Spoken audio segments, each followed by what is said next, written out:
div et mod. Pour mieux comprendre ces deux opérateurs, on va commencer par un petit exemple. 17 divisé par 5. Quand on fait cette division, on obtient 3 comme résultat et il reste 2. En mathématiques, on appelle 3 le quotient et 2 le reste. En Python, 3 correspond à div et 2 correspond à mod. Activité 1. Écrire un programme qui demande à l'utilisateur de saisir deux nombres entiers A et B, puis calcule et affiche 1.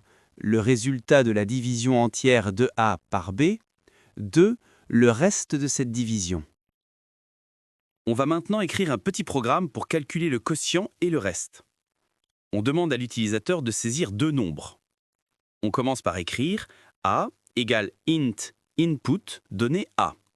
Puis la même chose pour B. B égale int input donné B. Le mot input permet à l'utilisateur d'entrer une valeur au clavier et la fonction int transforme cette valeur en nombre entier. Ensuite, on calcule la division entière et le reste. On écrit résultat égale A div B et reste égale A mod B. Enfin, on affiche les deux résultats.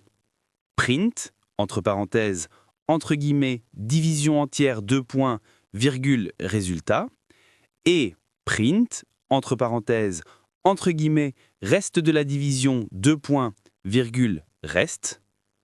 Quand on exécute ce programme, Python nous demande de donner A et B, puis il affiche le quotient entier et le reste correspondant.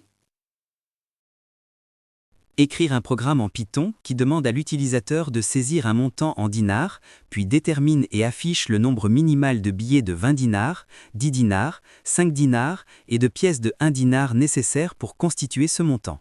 Par exemple, si je veux retirer 97 dinars, le distributeur me donnera 4 billets de 20 dinars, 1 billet de 10 dinars, 1 billet de 5 dinars et 2 pièces de 1 dinar.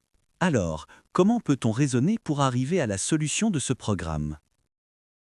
Pour un montant M égale à 97 dinars, on commence par diviser 97 par 20. On obtient 4 comme quotient et 17 comme reste. Cela signifie que M div 20 est égal à 4 et M mod 20 est égal à 17. Autrement dit, on aura 4 billets de 20 dinars. Ensuite, on prend le reste, c'est-à-dire 17, et on le divise par 10.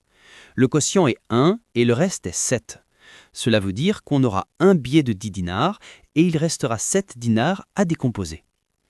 On continue maintenant avec le billet de 5 dinars. On divise 7 par 5, on obtient 1 comme quotient et 2 comme reste. Donc, on aura un billet de 5 dinars et il restera 2 dinars. On commence par demander le montant à retirer, que l'on stocke dans la variable M. M égale à int input donner le montant à retirer. Ensuite, on calcule le nombre de billets de 20 dinars en divisant M par 20. B20 égale à M divisé par 20. Et on stocke le reste dans la variable reste. Reste égale à M mod 20. On calcule ensuite le nombre de billets de 10 dinars en divisant reste par 10. B10 égale à reste divisé par 10. Et on met à jour reste avec le reste de cette division. Reste égale à reste mod 10. Puis, on calcule le nombre de billets de 5 dinars en divisant reste par 5. B5 égale à reste divisé par 5. Et le reste correspondra au nombre de pièces de 1 dinar. B1 égale à reste mod 5. Enfin, on affiche le nombre de billets de 20, 10, 5 dinars, ainsi que le nombre de pièces de 1 dinar. Print, billet de 20 dinars, B20. Print, billet de 10 dinars, B10. Print, billet de 5 dinars, B5. Print, pièce de 1 dinar, B1.